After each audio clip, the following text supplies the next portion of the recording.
I once picked up my phone, unlocked it, and just stood there. No notification, no reason. My thumb just walked itself to the home screen like it had a job to do and forgot what the job was. That's the moment I realized my phone wasn't using me anymore. I think we'd merged, so I did the only reasonable thing a person in that situation can do. I deleted every social media app for 30 days and turned myself into a lab rat. No Instagram, no TikTok, no X or Twitter or whatever it's legally called this week, no YouTube Shorts. And what happened to my brain over the next month was equal parts humbling, hilarious, and honestly a little concerning. Let me back up. This wasn't some big dramatic burnout moment where I threw my phone into a lake and cried. It was smaller and dumber than that. I noticed I couldn't sit in a waiting room without pulling out my phone. I couldn't watch a movie without also scrolling. I was basically watching two things at once and understanding neither. I'd wake up and check notifications before I even said good morning to my own brain. My brain, frankly, deserved better. So here were my rules: no Instagram, TikTok, X, or YouTube Shorts for 30 days straight. I kept messaging apps because I still needed to talk to actual humans. And I left long form video alone since that felt different from the mindless scroll I was actually trying to break. And I tracked everything: my mood, my focus, my sleep, even how many times I picked up my phone out of habit and found absolutely nothing there. Like opening the fridge for the fifth time, hoping new food had appeared. I wasn't expecting a miracle. I was expecting to be bored out of my mind. I was only half wrong. Week 1, the withdrawal days. 1 through 3 were rough. Not, "aw man, I miss my apps," rough. More like my thumb was going through the 5 stages of grief on its own private timeline. I'd unlock my phone 40 times a day out of pure muscle memory, tap the empty space where Instagram used to live, and just stare at it. Betrayed, like I'd shown up to a restaurant that closed down and turned into a dentist's office. There's actual research behind this, and it's not just me being dramatic. Studies on phone use describe this as a kind of behavioral withdrawal. Not chemical addiction exactly, but the same reward seeking loop that makes you check just in case something happened. Your brain built a habit loop: cue, craving, response, reward. I'd remove the reward, but the cue and the craving were still showing up to work every day like nothing had changed. By day 4, I noticed something new: a weird restlessness.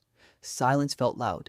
Standing in line at the grocery store with nothing to look at felt almost unbearable, like being trapped in my own head with no snacks. I caught myself opening the weather app just to have something to tap, which is a genuinely embarrassing sentence to say out loud. Sleep got worse before it got better. I'd lie in bed and my brain would just start generating content on its own, unpaid, unasked, at 1 a.m. Honestly, week 1 felt like proof I had a problem I hadn't fully admitted to having, and also proof that my thumb has more emotional range than I gave it credit for. Week 2, the fog lifts. Something shifted around day 9 or 10. The urge to check my phone didn't disappear, but it got quieter. Less screaming toddler, more polite tap on the shoulder. I started noticing my attention span coming back in small ways. I read for 25 straight minutes without the itch to check something. That doesn't sound impressive, but before this, 25 minutes of reading would have required a hostage situation. This actually tracks with what psychologists say about attention and dopamine. Social media apps are engineered around variable reward. You don't know if the next scroll will have something interesting, and that unpredictability is exactly what keeps you hooked. The same mechanism behind slot machines, except the jackpot is a video of someone's dog wearing sunglasses. Without that constant, unpredictable stimulation, my brain slowly recalibrated to a much lower, steadier baseline. Boring things started feeling less boring, which is either personal growth or a symptom. I genuinely can't tell which. My thoughts also felt less fragmented. My internal monologue used to be choppy, jumping between 15 half-formed ideas because that's how the apps trained me to think, in 15-second bursts with a trending audio playing underneath. By week 2, I could hold one single thought all the way through, like an adult. My sleep also improved. I was falling asleep faster, and I stopped doing the thing where I wake up at 3 a.m. and instinctively reach for my phone like it owes me money.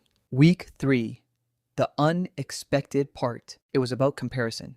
I didn't realize how much of my day was spent quietly comparing my life to a highlight reel of everyone else's until the highlight reel disappeared.